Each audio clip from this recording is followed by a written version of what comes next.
Today we're going to be learning how to fix an old telephone that is not working anymore.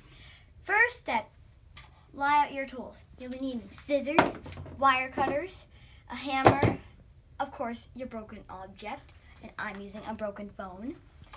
Safety wear such as a mask, eyewear for your adult supervision, and gloves. And step 2 is always have adult supervision.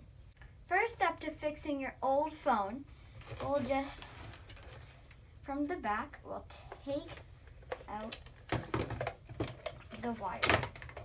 And then we'll just put that to the side, because you don't want to get it now. So you'll lie your phone down. And now we're going to be taking our hammer and just doing that for the next few minutes.